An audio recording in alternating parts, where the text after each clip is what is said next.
ओम शांति। आज 9 अप्रैल 2025 के महावाक्य मधुबन से प्यारे मीठे बाप दादा ने कहा। मीठे बच्चे, हर एक की नब्ज देख पहले उसे अल्फ का निश्चय कराओ, फिर आगे बढ़ो। अल्फ के निश्चय के बिना ज्ञान देना टाइम वेस्ट करना है। तो जब हम किसी को समझाने देते हैं तो पहले आत्मा और परमात्मा का ज्ञान देना हो। अगर बाबा पे निश्चय हो जाए, परमात्मा पे निश्चय हो जाए, फिर आगे का ज्ञान देना है। प्रश्न है, कौन सा मुख्य एक पुरुषार्थ स्कॉलरशिप लेने का अधिकारी बना देता है? उत्तर है अंतर्मुखता का। तुम्हें बहुत अंतर्मुखी रहना है। बाप तो है कल्याणकारी, कल्याण के लिए ही राय देते हैं। जो अंतर्मुखी योगी बच्चे हैं वह कभी देह अभिमान में आकर रूसते व लड़ते नहीं। उनकी चलन बड़ी रॉयल शानदार होती है। बहुत थोड़ा बोलते हैं, यज्ञ सर्विस में रुचि रखते हैं। वह ज्ञान की बजाय ज्ञान की ज्यादा तिक तिक नहीं करते, याद में रहकर सर्विस करते हैं। तो जो योगी आत्मा होगी, ज्ञानी आत्मा होगी, तो कम बोल के ही शक्तिशाली शब्द के प्रभाव से ही दूसरी आत्मा को तीर लग जाएगा। तो उसके लिए वो ज्यादा से ज्यादा याद में रहेगी बाबा की। ओम शांति। अक्सर करके देखा जाता है प्रदर्शनी सर्विस के समाचार भी आते हैं, तो मूल बात जो बाप के पहचान की है उस पर पूरा निश्चय ना बिठाने से बाकी जो कुछ समझाते रहते हैं वह कोई की बुद्धि में बैठना मुश्किल है। बल अच्छा अच्छा कहते हैं, परंतु बाप की पहचान नहीं। पहले तो बाप की पहचान हो। बाप के महावाक्य हैं, मुझे याद करो, मैं ही पतित पावन हूँ। मुझे याद करने से तुम पतित से पावन बन जाएंगे। यह है मुख्य बात। भगवान एक है, वही पतित पावन है। ज्ञान का सागर सुख का सागर है, वही ऊंच से ऊंच है। यह निश्चय हो जाए तो फिर भक्ति मार्ग के जो शास्त्र वेद अथवा गीता भागवत हैं सब खंडन हो जाए।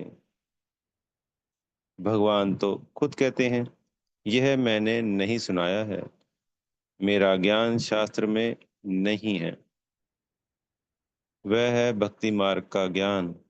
जब बाबा पे संपूर्ण निश्चय हो जाएगा तो फिर क्लियर हो जाएगी, क्योंकि शास्त्रों में मत दे दी कि सब भगवान ने कहा है या भगवान ने लिखवाया है। वेद व्यास जी को भी भगवान बता दिया, वो गीता का ज्ञान भी श्री कृष्ण भगवान ने दिया। और भी शास्त्र हैं जी भगवान की श्रीमत से लिखे बैठ के, जैसे कोई गणेश जी ने लिखे हैं, कोई कैसे, कुछ ना कुछ अलग अलग मतें हैं वेद शास्त्रों को लेकर। पर जब क्लियर हो जाएगा कि इनमें से भगवान तो कोई है ही नहीं, भगवान तो शिव बाबा है, वो संगम युग पे आके ये हमें ज्ञान देते हैं, तो फिर ऑटोमेटिकली स्वतः ही सब शास्त्रों का खंडन हो जाएगा कि वो तो रॉन्ग है, वो तो मनुष्य मत है। वह है भक्ति मार्ग का ज्ञान। मैं तो ज्ञान दे सदगति करके चला जाता हूँ, फिर यह ज्ञान प्राय लोप हो जाता है। ज्ञान की प्रारब्ध पूरी होने के बाद फिर भक्ति मार्ग शुरू होता है। तो हमारी प्रारब्ध 2500 की, 21 जन्मों की है। सत्युग त्रेता। जब जब बाप का निश्चय बैठे तो समझे। भगवानुवाच। यह भक्ति मार्ग के शास्त्र है। ज्ञान और भक्ति आधा आधा चलती है। भगवान जब आते हैं तो अपना परिचय देते हैं। मैं कहता हूँ 5000 वर्ष का कल्प है। मैं तो ब्रह्मा मुख से समझा रहा हूँ। तो पहली मुख्य बात बुद्धि में बिठानी है कि भगवान कौन है। यह बात जब तक बुद्धि में नहीं बैठी है तब तक और कुछ भी समझाने से कुछ असर नहीं होगा। सारी मेहनत ही इस बात में है। बाप आते ही हैं कब्र से जगाने। शास्त्र आदि पढ़ने से तो नहीं जागेंगे। परम आत्मा है ज्योति स्वरूप, तो उनके बच्चे भी ज्योति स्वरूप हैं। परंतु तुम बच्चों की आत्मा पतित बनी है, जिस कारण ज्योति बुझ गई है, तमो प्रधान हो गए हैं। पहले पहले बाप का परिचय ना देने से फिर जो भी मेहनत करते हैं, ओपिनियन आदि लिखाते हैं, वह कुछ काम का नहीं रहता। इसलिए सर्विस होती नहीं है। निश्चय हो तो समझें, बरोबर ब्रह्मा द्वारा ज्ञान दे रहे हैं। मनुष्य ब्रह्मा को देख कितना मूझते हैं, क्योंकि ब्रह्मा बाबा को देखकर मूझते हैं, क्योंकि बाप की पहचान नहीं है। तुम सब जानते हो भक्ति मार्ग अब पास हो गया है। कलयुग में है भक्ति मार्ग और अब संगम पर है ज्ञान मार्ग। हम संगम युगी हैं, राजयोग सीख रहे हैं, दैवी गुण धारण करते हैं नई दुनिया के लिए।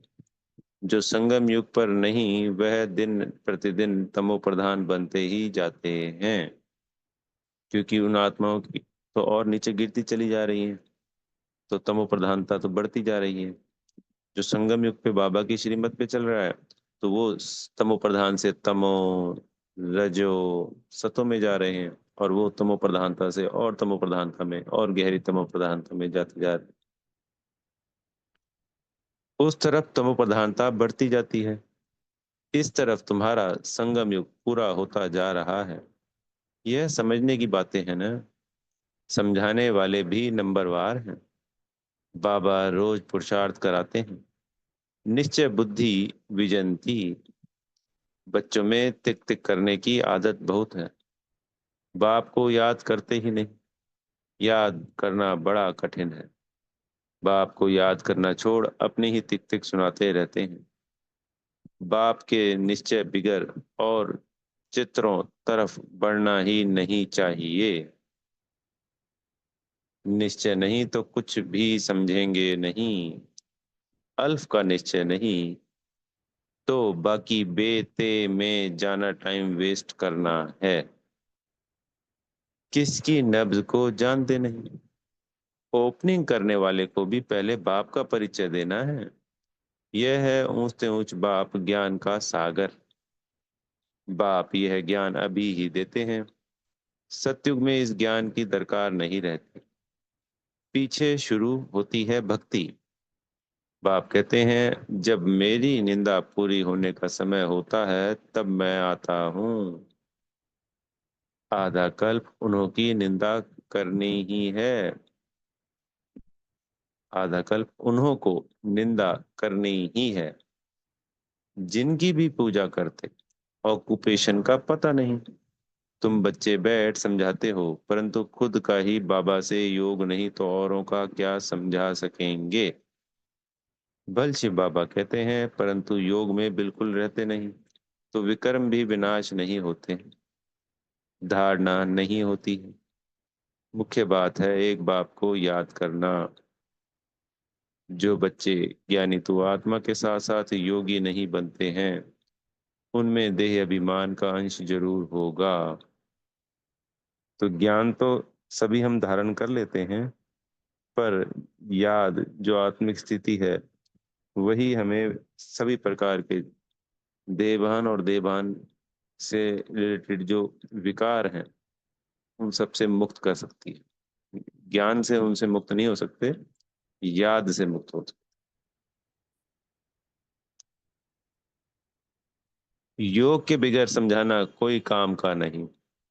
फिर देह अभिमान में आकर किसी ना किसी को तंग करते रहेंगे। बच्चे भाषण अच्छा करते हैं तो समझते हैं हम ज्ञानी तो आत्मा है। बाप कहते हैं ज्ञानी तो आत्मा तो हो, परंतु योग कम है। योग पर पुरुषार्थ बहुत कम है। बाप कितना समझाते हैं। चार्ट रखो, मुख्य है ही योग की बात। बच्चों में ज्ञान के समझाने का शौक तो है, लेकिन योग नहीं है। तो योग बिगर विकर्म विनाश नहीं होंगे, फिर पद क्या पाएंगे। योग में तो बहुत बच्चे फेल हैं। समझते हैं हम 100% हैं, परंतु बाबा कहते 2% हैं। कहाँ बच्चा गलतफहमी में है कि मैं 100% हूँ, और बाबा ने कहा कि सिर्फ 2%, 2% है। बाबा खुद बतलाते हैं, भोजन खाते समय याद में रहता हूँ, फिर भूल जाता हूँ। स्नान करता हूँ तो भी बाबा को याद करता हूँ। भल उनका बच्चा हूँ, फिर भी याद भूल जाती है। समझते हो, यह तो नंबर 1 में जाने वाला है। जरूर ज्ञान और योग ठीक होगा। फिर भी बाबा कहते हैं योग में बहुत मेहनत है। ट्रायल करके देखो, फिर अनुभव सुनाओ। समझो, दर्जी कपड़ा सिलाई करते हैं तो देखना चाहिए बाबा की याद में रहता हूँ। बहुत मीठा माशूक है, उनको जितना याद करेंगे तो हमारे विक्रम विनाश होंगे, हम सतो प्रधान बन जाएंगे। अपने को देखो, हम कितना समय याद में रहता हूँ। बाबा को रिजल्ट बतानी चाहिए, याद में रहने से ही कल्याण होगा।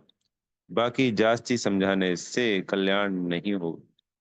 समझते कुछ नहीं है। अल्फ बिगर काम कैसे चलेगा। एक अल्फ का पता नहीं, बाकी तो बिंदी बिंदी हो जाती है। अल्फ के साथ बिंदी देने से फायदा होता है। योग नहीं तो सारा दिन टाइम वेस्ट करते रहते हैं। बाप को तो तरस पड़ता है, यह क्या पद पाएंगे। तकदीर में नहीं है तो बाप भी क्या करे। बाप तो घड़ी घड़ी समझाते हैं, दैवी गुण अच्छे रखो, बाप की याद में रहो। याद बहुत जरूरी है। याद से लव होगा तभी श्रीमत पर चल सकेंगे। प्रजा तो ढेर बननी है। तुम यहाँ आई हो यह लक्ष्मी नारायण बनने, इसमें मेहनत है। भल स्वर्ग में जाएंगे, परंतु सजाएं खाकर फिर पिछाड़ी में आकर पद पाएंगे थोड़ा सा। बाबा तो सब बच्चों को जानते हैं ना। जो बच्चे योग में कच्चे हैं, वह देह विमान में आकर रूसते और लड़ते झगड़ते रहेंगे। जो पक्के योगी हैं, उनकी चलन बड़ी रॉयल शानदार होगी। बहुत थोड़ा बोलेंगे, यज्ञ सर्विस में भी रुचि रहेगी। यज्ञ सर्विस में हड्डियां भी चली जाएं, ऐसे ऐसे कोई हैं भी। परंतु बाबा कहते याद जाती रहो।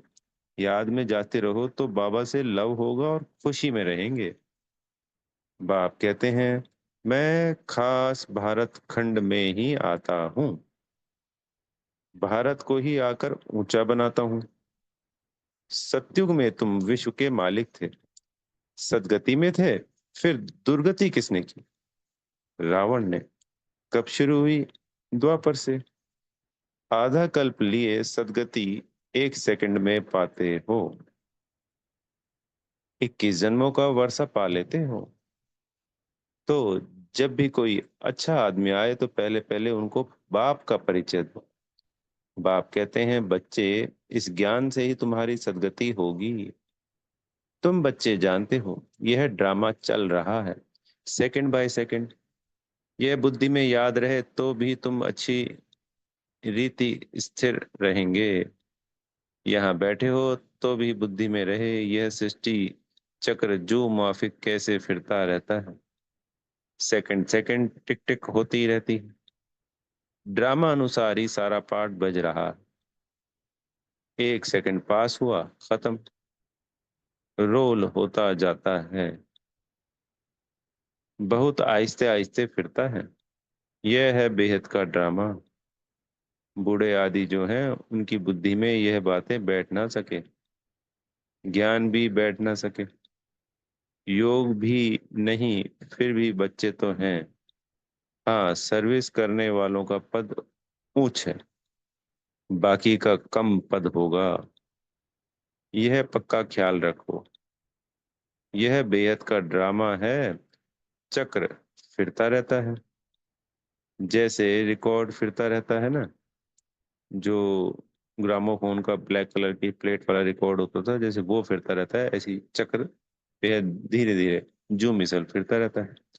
हमारी आत्मा में भी ऐसे रिकॉर्ड भरा हुआ है। छोटी आत्मा में कितना सारा पाठ भरा हुआ है। इनको ही कुदरत कहा जाता है। देखने में तो कुछ भी नहीं आता है। यह समझ की बातें हैं। मोटी बुद्धि वाले समझ ना सके। इनमें हम जो बोलते जाते हैं, टाइम पास होता जाता है, फिर 5,000 वर्ष बाद रिपीट होगा।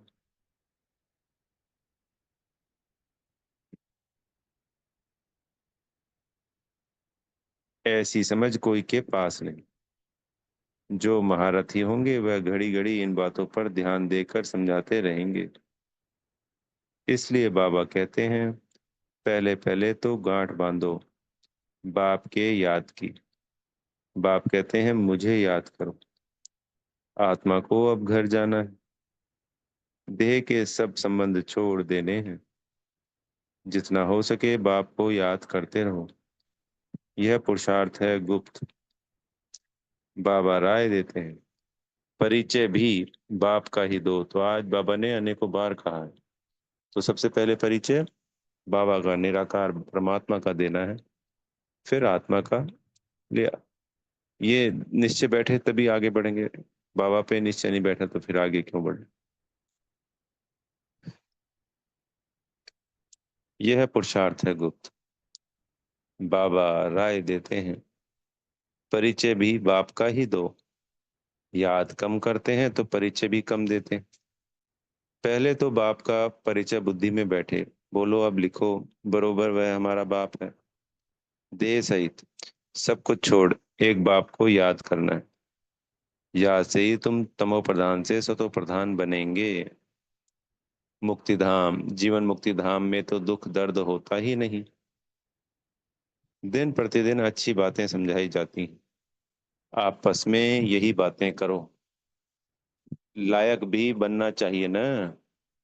तो बाबा ने क्लियर किया कि जो आत्माएं याद में नहीं रहती पर सेवा करती हैं तब भी उच्च पद पाएंगी। क्योंकि एक तो है जो याद में भी नहीं रही और सेवा भी नहीं करी, तो पुण्य का खाता कम हुआ ना। सिर्फ पढ़ाई पढ़ाई का हुआ। और दूसरे ने पढ़ाई भी करी और सेवा भी करी, तो वो खाता जमा हुआ। पर चूंकि याद से अपने विकर्म दग्ध नहीं किए, तो राजा तो नहीं बनेंगे। क्योंकि जो राजा तो वही बनते हैं जो अपने संपूर्ण विकर्मों को बाबा की याद से दग्ध कर लेते हैं और सेवा भी करते हैं। तो जो सिर्फ सेवा करेंगे और याद नहीं करेंगे तो वो मीडियम पद पा लेंगे। तात्पर्य ये है बाबा ने आज जो समझाने दी। ब्राह्मण होकर और बाप की रूहानी सेवा ना करें तो क्या काम का। पढ़ाई को तो अच्छी रीति धारण करना चाहिए ना। बाबा जानते हैं बहुत हैं जिनको एक अक्षर भी धारणा नहीं होता है। यथार्थ रीति बाप को याद करते नहीं। राजा रानी का पद पाने में मेहनत है। जो मेहनत करेंगे वही उच्च पद पाएंगे। मेहनत करे तब राजाई में जा सकते हैं। नंबर 1 को ही स्कॉलरशिप मिलती है। यह लक्ष्मी नारायण स्कॉलरशिप लिए हुए हैं। फिर है नंबर वार। बहुत बड़ा इम्तिहान है ना। स्कॉलरशिप की ही माला बनी हुई है। 8 रतन है ना। 8 हैं। फिर हैं 100। फिर हैं 16,000। तो कितना पुरुषार्थ करना चाहिए माला में पिरोने लिए। अंतर्मुखी रहने का पुरुषार्थ करने से स्कॉलरशिप लेने के अधिकारी बन जाएंगे। तुम्हें बहुत अंतर्मुखी रहना है। बाप तो है कल्याणकारी, तो कल्याण के लिए ही राय देते हैं। कल्याण तो सारी दुनिया का होना है, परंतु नंबर वार है। तुम यहाँ बाप के पास पढ़ने के लिए आए हो। तुम्हारे में भी वह स्टूडेंट अच्छे हैं जो पढ़ाई पर ध्यान देते हैं। कोई तो बिल्कुल भी ध्यान नहीं देते। ऐसे भी बहुत समझते हैं जो भाग्य में होगा। पढ़ाई की एम ही नहीं है तो बच्चों को याद का चार्ट रखना। हमको अब वापस घर जाना है। ज्ञान तो यहीं छोड़ जाएंगे। ज्ञान का पाठ पूरा हो जाता है। आत्मा इतनी छोटी है, उनमें कितना पाठ है। वंडर है ना। यह सारा अविनाशी ड्रामा है। ऐसे ऐसे भी तुम अंतर्मुखी हो, अपने से बातें करते रहो। तो तुमको बहुत खुशी होगी कि बाप आकर ऐसी बातें सुनाते हैं कि आत्मा का विनाश नहीं होगी। ड्रामा में एक एक मनुष्य का, एक एक चीज का पार्ट नुदा हुआ है। इनको बेअंत भी नहीं कहेंगे। अंत तो पाया है, परंतु यह है अनादि। अंत यानी, अगर हम वैसे देखते हैं तो सतयुग से शुरुआत होती है और संगम युग पे, यानी उधर उनकी कलयुगी दुनिया का विनाश होता है और इधर हमारा संगम युग भी समाप्त होकर फिर सतयुग आता है। पर अनादि का तात्पर्य है, हम कहें कि ये चक्र घूमता ही रहता है। कहाँ से शुरू हुआ? संगम युग से शुरू हुआ, सतयुग से शुरू हुआ। कहाँ से हुआ? अंडा पहले आया, मुर्गी पहले आई। परंतु यह है अनादि। कितनी चीजें हैं, इनको कुदरत कहें। ईश्वर की कुदरत भी नहीं कह सकते। वह कहते हैं हमारा भी इसमें पार्ट है। कौन? शिव बाबा कहते हैं कि उनका भी इसमें पार्ट है। अच्छा, मीठे मीठे सी की लदे बच्चों प्रति माता पिता बाप दादा का याद प्यार और गुड मॉर्निंग। रूहानी बाप की रूहानी बच्चों को नमस्ते। हम रूहानी बच्चों की प्यारे मीठे माता पिता बाप दादाजी को याद प्यार गुड मॉर्निंग और नमस्ते। धारणा के लिए मुख्य सार में पहला पॉइंट, योग में बहुत मेहनत है। ट्रायल करके देखना है कि कर्म में कितना समय बाप की याद रहती है। याद में रहने से ही कल्याण है। मीठे माशूक को बहुत प्यार से याद करना है। याद का चार्ट रखना है। दूसरा पॉइंट है, महीन बुद्धि से इस ड्रामा के राज को समझना है। यह बहुत बहुत कल्याणकारी ड्रामा है। हम जो बोलते हैं वह करते हैं, वह फिर 5,000 वर्ष बाद रिपीट होगा। इसे यथार्थ समझ खुशी में रहना। तो ड्रामा पे हमें फोकस करना है। ड्रामा में हर बात कल्याणकारी है, बाबा ने कहा है। हर बार कहते हैं, और जो हो रहा है अच्छा हो रहा है, चाहे हमारे द्वारा हो रहा है चाहे किसी और आत्मा के द्वारा हो। सदगुरु जी से वरदान लेंगे, स्वयं में समाएंगे अपने श्रेष्ठ जीवन द्वारा। परमात्म ज्ञान का प्रत्यक्ष प्रूफ देने वाले माया प्रूफ भव, स्वयं को परमात्म ज्ञान का प्रत्यक्ष प्रमाण व प्रूफ समझने से माया प्रूफ बन जाएंगे। प्रत्यक्ष प्रूफ है आपकी श्रेष्ठ पवित्र जीवन। सबसे बड़ी असंभव से संभव होने वाली बात प्रवृत्ति में रहते, परवृत्ति में रहना। प्रवृत्ति यानी परिवार में रहना, और परवृत्ति देह और देह के दुनिया के संबंधों से पर रहना यानी न्यारा रहना। पुराने शरीर की आंखों से पुराने दुनिया की वस्तुओं को देखते हुए ना देखना, अर्थात संपूर्ण पवित्र जीवन में चलना। यही परमात्मा को प्रत्यक्ष करने व मायाप्रूफ बनने का सह साधन है। स्लोगन है, अटेंशन रूपी पहरेदार ठीक है तो अतीन्द्रिय सुख का खजाना खो नहीं सकता। आज के अव्यक्त इशारे में कंबाइंड रूप की स्मृति से सदा विजयी बनो। बाप को कंपेनियन तो बनाया है, अब उसे कंबाइंड रूप में अनुभव करो और इस अनुभव को बार बार स्मृति में लाते लाते स्मृति स्वरूप बन जाओ। बार बार चेक करो कि कंबाइंड हूं, किनारा तो नहीं कर लिया। जितना कंबाइंड रूप का अनुभव बढ़ाते जाएंगे, उतना ब्राह्मण जीवन बहुत प्यारी मनोरंजक अनुभव होगी। तो बाबा के कंबाइंड स्वरूप को हमें अनुभव करना है। दिन में अनेकों अनेक बार अपने आप को संकल्प क्रिएट करना है, अपना अटेंशन दिलाना है, अपने आप को विजुलाइज करना है कि मैं तो बाबा के साथ कंबाइंड हूँ, प्रकृति के मध्य में स्थित सर्वशक्तिवान की संतान, मास्टर सर्वशक्तिवान उनकी संतान कंबाइंड।